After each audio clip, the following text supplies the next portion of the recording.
Армысыздар, құрметті тыңдармандар, достар. Бүгінгі видеода бізде Дара тұлға бағдарламасы. Бүгінгі қонағымыз Қазақстанның актрисасы Сәуле Жақсылыққызы. Бүгінгі өзімнің өмірдегі әрі құрбым, өмірдегі әріптесім, өнердегі әріптесім Сәуле Жақсылыққызы Ахан Сатаевтың Томирис фильмінде Үміт пен үрей, сезім толқыны, Қызыл алма, тағы да басқа көптеген фильмдерде өзінің орнын ойып тұрып алған актрисалардың бірі. Қош келдің, Сәуле. Қош көрдік. Эфир өте емін-еркін, еш бүкпесіз шындықты айтып, ұнайтын дүниелер, ұнамайтын дүниелер. Әркімнің өзінің өмірде жаңағы ой пікірі болады ғой, өзінің. Ол біреуге ұнай ма, ұнамай ма, енді ол әркім өзінің қабылдауына байланысты.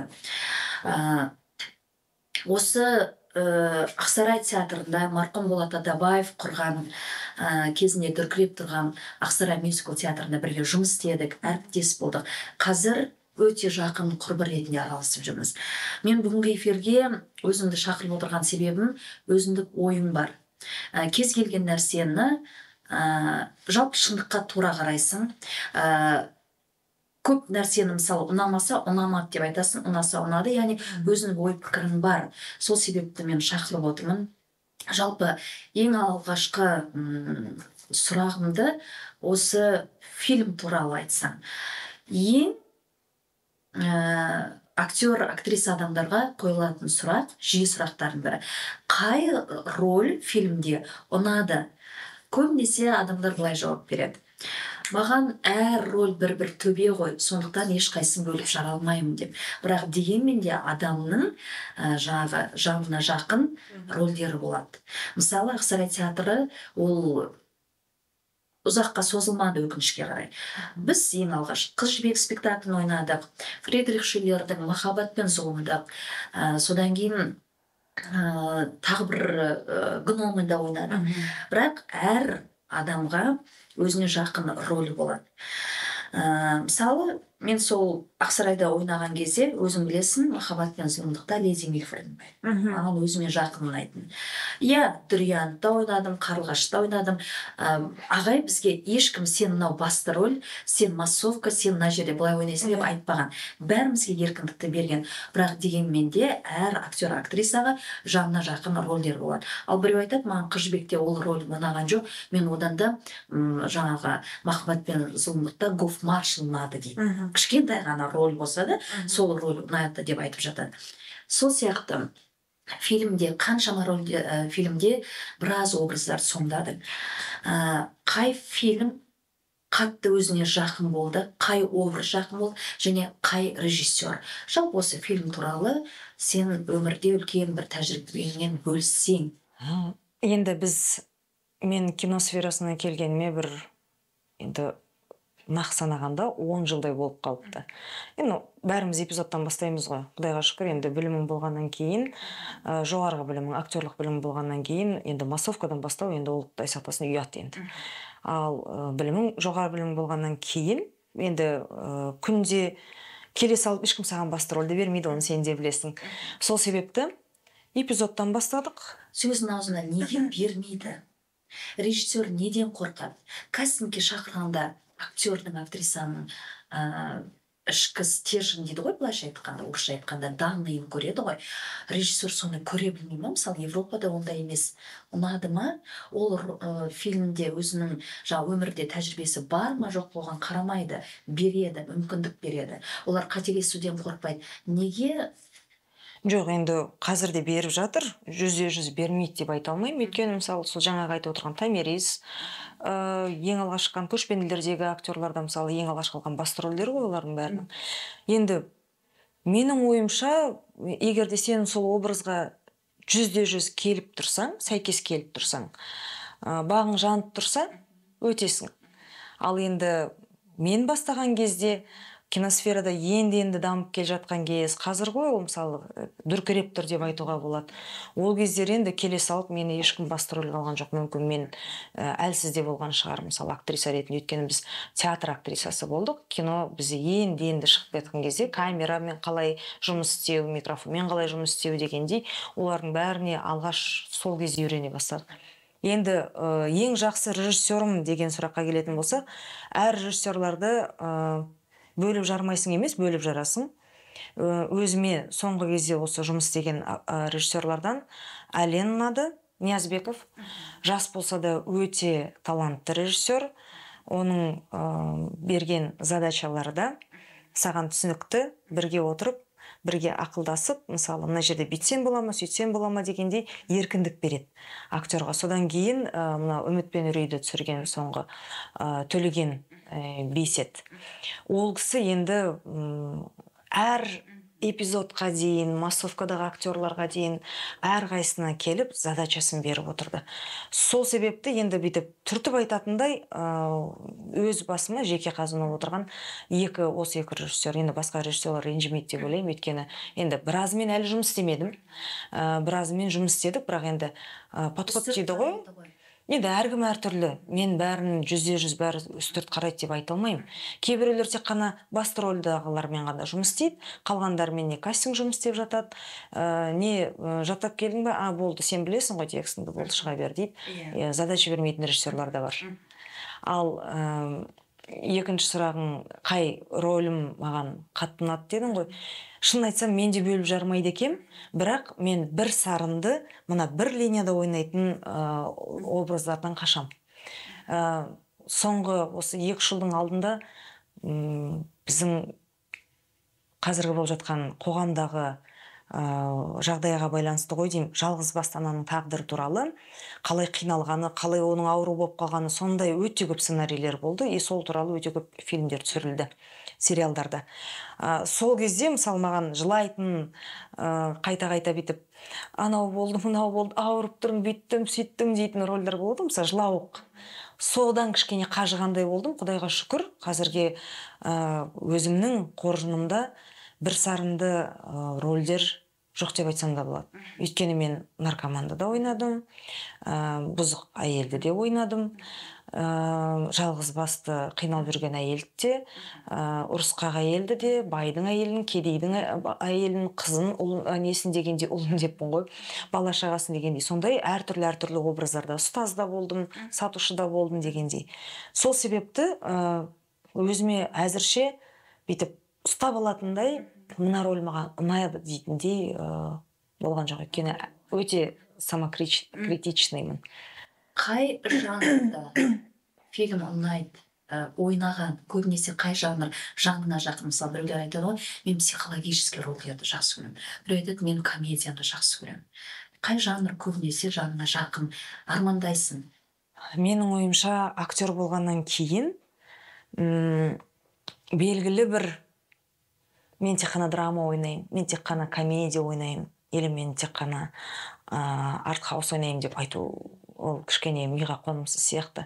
Мен мысалы осы күнге дейін комедия ойнап көрмедім, спектакльде ойнадым, студент кезде ойнадым, бірақ именно кинода мен неге екені мені драматический актриса деп көреді режиссерлардың бәрі. Өйткені сен бір ойнаған рөліңді көріп алады да, мына кісі драмаға жақсы келеді екен дейді де, сонымен енді комедия ойнамадым, бірақ бөліп жармаймын. Армандаймын, комедияда ойнасам ба, әртүрлі жанрда ойнасам ба деп. Яғни қатып қалған бір жанр жоқ, әр түрін көргім келеді деп отырсың. Жақсы. Соңғы кезде осы кинотеатрларда қазір кассовый дейді ғой, фильмдер өте көбеюде, комедия фильмдері. Жарайды, егер криминалдық жанрға, дүниеге жағын фильм болса, ол жерде жаңағы, былайша айтқанда, жаңағы сотқар жігіттер енді бейәдеп сөздерді қолданады. Жарайды, криминальный орта, сондай сөздерді қолданады фильмде. Бірақ қазіргі кезде комедияда әртүрлі сондай бейәдеп сөздер өте көп. Жақында ғана мен атын атамай ақ қояйын, осы жөнінде мен адаммен бөлістім. Өте бейәдеп сөздер өте көп екен, комедия болса да деп едім. Лаура, бұл енді ұлттық телеарна емес, бұл хабар емес. Сол себепті ол рұқсат етіледі.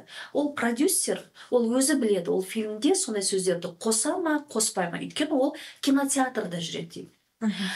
Бірақ сол кинотеатрда отырған кезде өте көп сөздер қолданған, әйелі болсын, үлкені болсын, жасы болсын, қайсысы болса да.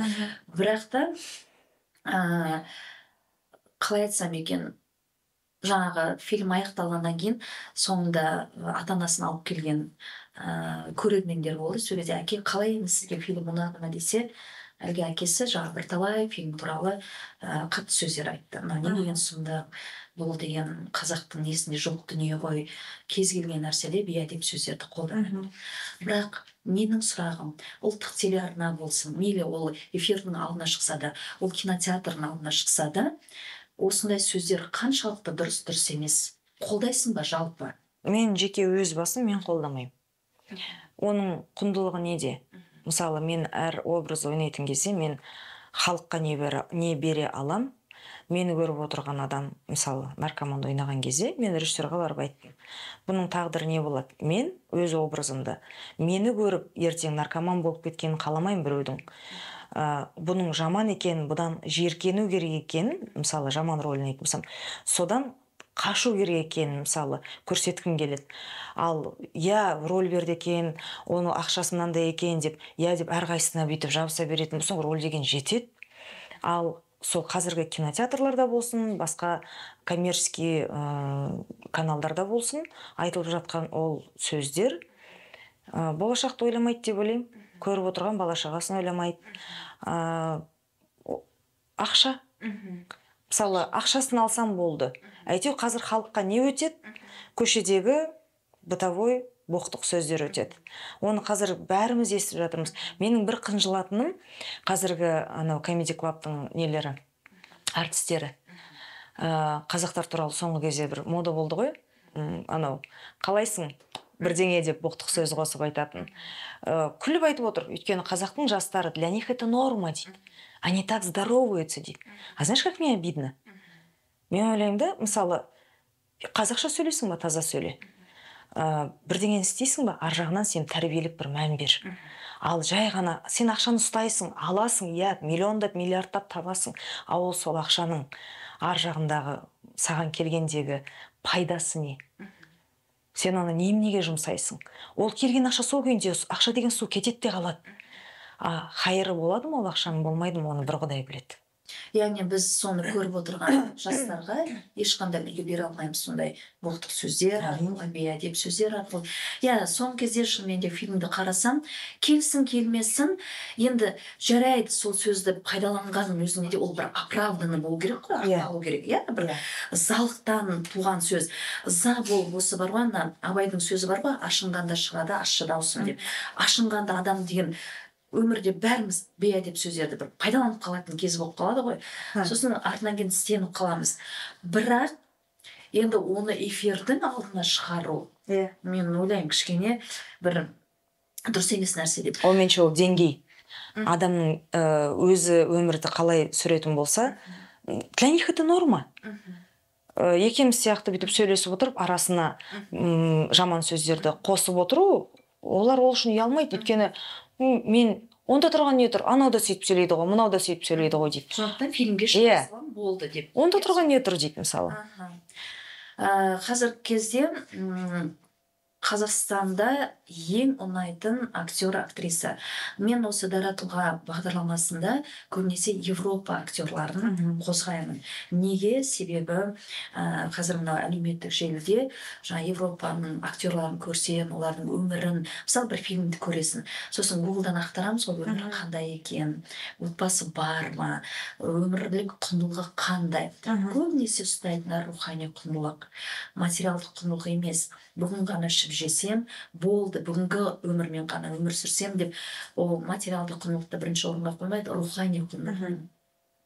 Мейлі, маңызды емес олардың діні қандай, кімге сенеді, қалай сенеді.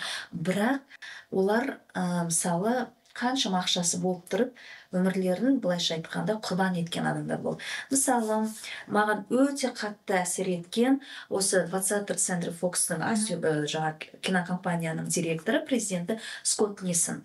Ол өзінің бүкіл тапқан бәленбай миллиардтаған қаржысын Камбоджа қаласына барып, жаңағы сол жерде қателеспесем үнді балалар енді кедейшілікте өмір сүреді ғой, соларды қамқорына алған, бүкіл өмірін соған арнады. Енді әр өмірде әр адамның өзінің миссиясы болады. Мысалы, біреу жаңағы миссия дегенді мен бұрын бір адамға сұрақ қойған болатын. Миссия дегенді қалай түсінесің десем, халықтың алдында ән айту болды дейді. Енді әркімнің мүмкін солай шығар, бірақ мен үшін ол миссия деген сен бір өміріңді кәдімгідей құрбан етесің. Сен балалар үйін ашасың ба?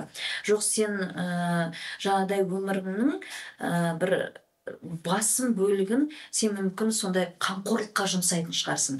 Тапқан таянғаныңды сен соған құрбандыққа жіберетін пайдасын дейсің ғой. Сондай нәрсе. Мысалы, сол кездегі мына Скотт Нисон, Киану Ривз, қателеспесем, Страсти Христовы фильмінде ойнаған Мел Гибсон режиссері, сол главный рөлде ойнаған Кевизл деген актер, да. Сол актерлардың өмірлері бір маңызды құндылықтандырады. Біздің Қазақстанда бағалайтын актер кім, актриса кім, несімен саған бағалы? Сол құндылықтарды бағалайтын дейсің бе? Өте көп қазақстандық актерлардан, актрисалардан маған ұнайтын өте көп. Жастардан да, үлкен кісілерден де, орта буыннан да өте көп. Мысалы, қазір анау мынау деп жеке-жеке айтып отырсам, ол әңгіме бітпейді. Өйткені әр актрисаның, актердің бір алып шыққан образдарға тамсанып отырам. Маған ең басты ұнайтын актерларда жасандылық жоқ, табиғи. Көбінде, мысалы, кейбіреулер ойнап келе жатады да, бір жеріне келген кезде бір көзінен жылтың ете түскенде камеру не обманешь дейді ғой. Ол бәрі көрініп қалады. Ол не монтаж жасаған адамның қателігі, соны түсірген, не режиссер не угледел дейді ғой.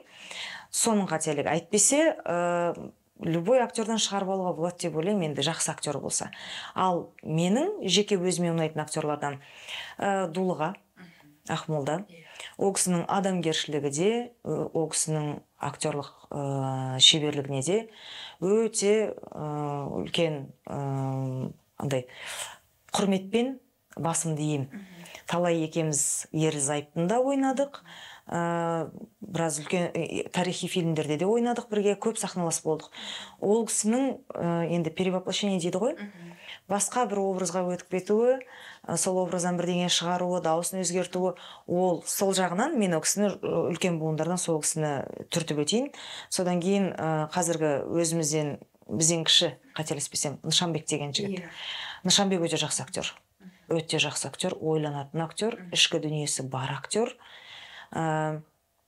Соңғы кезде, мына кімнің, Алишер Утиевтің 1286 деген құлдарды ұстау туралы, рабство, сол туралы сериалын көріп жатырмын. Енді Нышанбек өзгеше. О жердегі образы мүлдем басқа адам. Ал қыздардан Айсұлу Азимбаева өте талантты актриса. Би десе би, ән десе ән, өте смелая дейді, қайсар актриса деп соны айта аламын. Жазелбекова ұнайды, Зарина Кармен ұнайды. Өте әдемі. Өте табиғи ойнайтын актрисалардың ішіндегі біреу. Енді былай саусақпен санап өткен актрисаларды айтып отырмын, жаңа айтқандай көп. Енді қазір есіме түсіп отырған осы кісілер енді. Европалықтардан? Енді о жерде сразу айтайын дейін бақ, орысша басып. Ди Каприо и Мерил Стрип. Әйелдерден, еркектерден деп бөлгенде, сонда Ди Каприоның менің талантына енді басым деймін. Мен ғана емес, ол бүкіл актер болған дүние жүзіндегі қаншама актерлардың да, режиссерлардың да тамсанып қарайтын актер шығар. Ал Мерил Стрип, жақында соны кісінің өмірбаянын не қылдым, оқып шықтым да, өмірбаяны болғанда, актерлық өмірбаяны.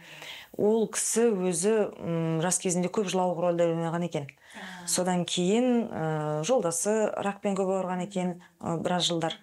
Ол кісі қайтыс болғаннан кейін біраз тайм-аут алып, содан кейін тағы да біраз уақыттан кейін келген екен. енді не үшін Оскар алды деп ойладым да, соңғы анау Дьявол любит Праду дегенін, носит Прада. Соны не себепті алды деп ойладым да, өйткені сол фильм хит болып жатқан кезде мен енді көрдім болды, андай бір немен анализ жасап қарамадым да, жақында қайтадан қарап шықтым. Бір атап өтетіні, ол актриса өзінің гримвагенінен шықпаған екен. Бастан аяқ сол фильм түсіріп болғанша ешкіммен араласпаған, шығады келеді, ойнайды, қайтадан кіріп кетеді. И көп актерлар өзінің сахналас, олар ойлапты, кеудесі жоғары актриса, менсінбейді деп. Әмәлиятта ол ондай болмаған. Мен оны артынан түсіндім, неге ол сол нені алды, Оскарды алды, и не себепті ол сол жақтан шықпады деп. Өйткені образ. Сен бәрібір сахнада ойнап болғаннан кейін стоп дегеннен барасың, әңгімелесесің, шайыңды ішесің, ха-ха хи-хи деп күліп ойнап отырасың, и ол мүлдем басқа отношение. Арақатынас араларындағы актерлардың. Ана жерде ол кісі статный әйелді ойнайды. Өмірде болған бір дизайнердің несін ойнады емес па? Өмірбаян. Сол себепті өзін жоғалтып алмау үшін сол неде тұрдым екен деп ойлаймын да. Иә. Ешкіммен араласпаған. Енді сөксе сөкті. Кім не десе дей берсін, мен главное өзімнің немді алып шықсам болды деген ой шығар ол кісіде. Образын. Негізінде, жақсы алып шыққан, сол внутренний состояние дейді ғой, ішкі состояниесін. Көзқарастарды айтсаңшы бүйтіп. Кажды, да. Сен үшін рухани құндылық деген не? Рухани құндылық деген мен үшін ең бірінші денсаулық.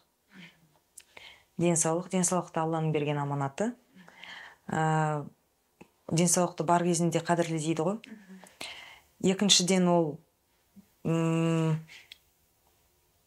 махаббат, Аллаға деген махаббат, ата-анаңа деген махаббат, бала-шағаңа, өзіңе деген махаббат.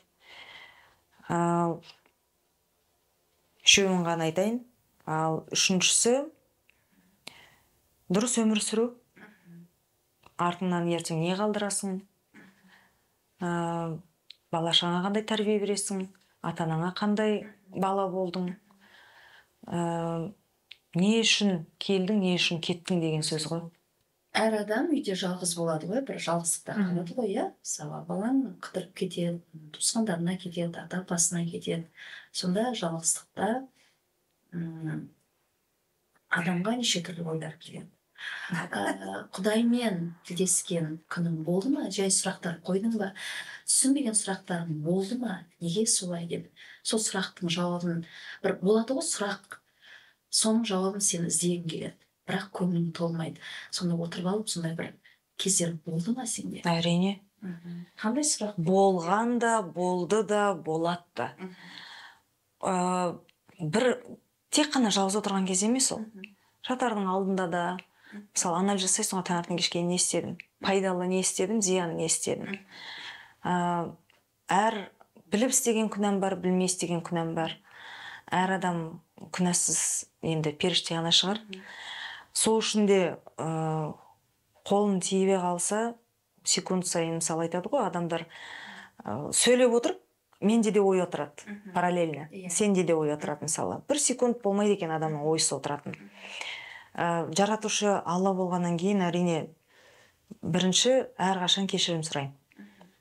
Әрқашан кешірім сұрайын, біліп істеген, білмей істеген күнәм үшін деп. Сұрағым, қандай сұрақ қойған кезің болды жалғыздықта? Түсінбеген нәрсең болды ма? Неге бұлай? Әлемде болсын, өмірінде болсын, біреудің өмірінде болсын. Болмауы да мүмкін ол. Оған сен ойламауың да талай сұрақ қойдым. Құпия болса, ол құпия болып қала берсін, егер.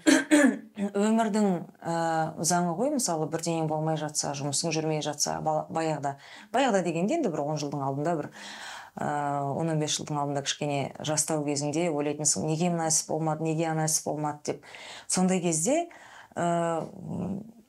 өмірдің құндылығын, Алланың құдіретін түсінбейсің да. Түсінбеген екенмін. Ал қазір ойлап қарасаң, мысалы, әр нәрсеге Алла тағала маған бір қиындық берді ма? Бір сұрақ қоймаймын. Бұрын қойғам. Сұрақ қоймаймын, тек қана анализ жасауға тырысамын. Так, мынаны маған не үшін берді? Мынадан мен қандай жақсылық алам, қандай жамандық алам? әр кездескен адам, әр кездескен оқиға, әр айтылған сөз маған бір информация бекер келген жоқ. Мысалы біз күнде таңертең кешке дейін миллиондаған миллиардтаған сөз айтамыз, бірақ арасында ойға түйіп қалатын бір әңгіме ғана қалады. Бір ауыз сөз не бір жағдайды айтқан кезде сол өмір бойы есіңде қалып қалады. Сонысы неге ол сөз менің есімде қалды? Значит, мен көрмей жүрген, жан жақтағы естімей жүрген затты Алла тағала сол кісінің аузымен маған жеткізіп отыр. Өмірде ең қатты ұстанатын ұстанымың қандай? Мен осы нәрсені қатты ұстанамын. Түріктің Ерекше ұстанатын ұстанымың қандай? түріктің бір поэті бар, Джаладдин Руми деген, болған кісі бар деппін ғой. Ол кісі өте дана болған, Мевляна. Сол кісінің айтып кеткен сөзі бар екен. Енді түрікшеде айтқанда, evine her gün misafir gelecek gibi, hayatına her gün ölüm gelecek gibi temiz tut деген. Оны, мысалы, қазақшаға аударғанда, үйіңді әр күн қонақ келетін сияқты, жүрегіңді, рухыңды әр күн өлім келетін сияқты таза ұста деген. Сол себепті осы сөзді ешқашан жадымнан шығармаймын. Өйткені имандылықтың бірінші белгісі ол тазалық. Үйің таза болса, жолыңда ашық болады. Ақша да келеді, береке де болады. Бірінші тазалық. Ал жүрегің, тәнің таза болса, сен ешқашан жамандыққа бармайсың. Ешқашан жамандық ойламайсың, анау мынаған мынаны істеп кетеді, басқа бір жамандық істеп кетеді деп. Сол себепті осы екеуіне ұстанамын, содан кейін ешқашан өтірік айтпау, алдамау. Баламды да соған үйретемін. Жалғыздықтан қорқасың ба өзің? Жалғыздықтан, жалғыздық Құдайға ғана жарасқан деп айтады ғой. Бұлай терең ойланбаппын. Жалғыз қалып қаламын деп. Жалғыздық. Соңғы кезде жалғыздықта жүрген адамдар өте көп екен.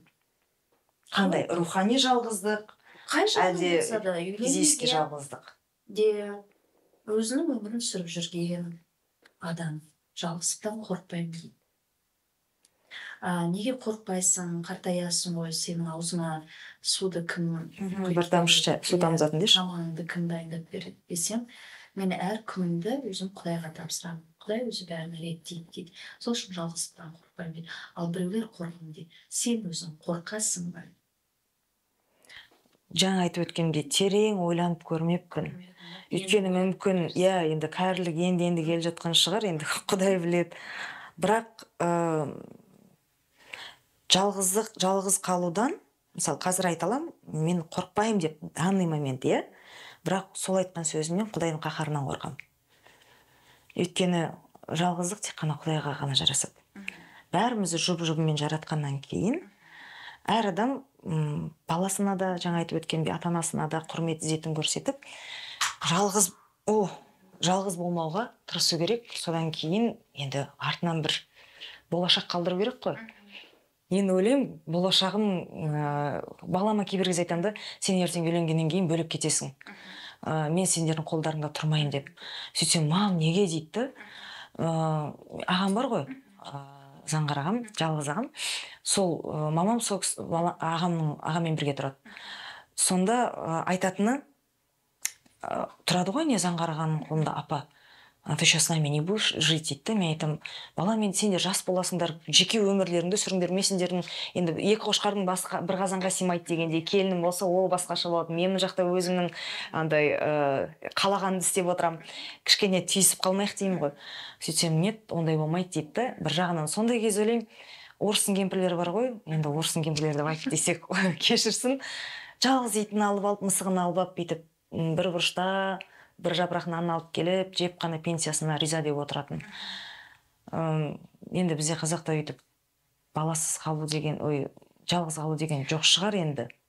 Осыдан 2 жыл бұрын «Сен мен әбілдер жыламайды» атты фильмге өте себепкер болдым. Режиссер Мадина Алимхан осы рөлге мен қандай адамды тапсам болады деп сенен сұраған кезде, сен осыны деп бірнеше актрисаларды көрсеттім.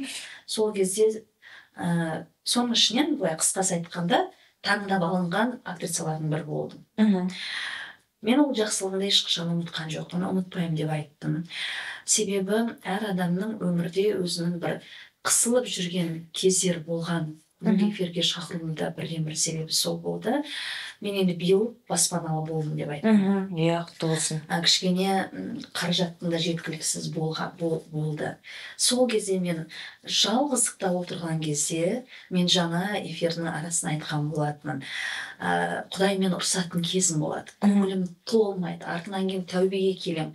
Кәдімгідей мен сенімен қалай сөйлесем, мен тура солай Құдаймен тілдесетін күнім болады. Сол кезде мен осыншама қаражат жетпей жатыр маған. Осыған көмектесші деген кезде Сәуле, сен сол сәтте маған телефон шалып, WhatsAppпен жазып, сен Лаура осы фильмге кел, кастингке кел, көр дедің. Бардым, қабылдандым. Фильмді бір айдай түсірдік. Бір айдан аса кішкене. Содан кейін біраз уақыттан кейін өзіміздің гонорарымызды алып, мен сол өзімнің баспанама салып. Жоқ, бұл жерде сөзіңді бөлейін, бұл жерде мен тек қана себепкер. Себепкер, иә. Бірақ Құдай бір адамдар арқылы әрине, көмектеседі. бүкіл өмір сондай. Сондықтан менің алғысым шексіз. Осы сыйлығымды саған ұсынғым келеді. Рахмет. Енді біз өзіміз қазақтар шай ішкенді жақсы көреміз, дастархан басында тәтті болса, тамақ болса деп. Шын көңілмен жасаған, аз да болса көп көр сыйлығым. Действительно, шын мәнінде маған сол сәтте сол көмек болды.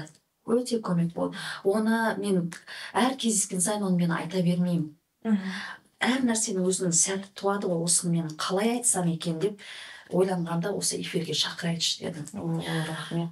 Міне үйде бала шағамен шай ішіп. Рахмет, көңіліңе рахмет. Құрметті тыңдармандар, осымен бүгінгі бізде Дара тұлға бағдарламасы аяқталды. Бүгінгі қонағымыз әріптесім, өмірдегі менің жақын құрбым Сәуле Жақсылыққызы. Бізбен бірге болғандарыңызға рахмет. Келесі кездескенше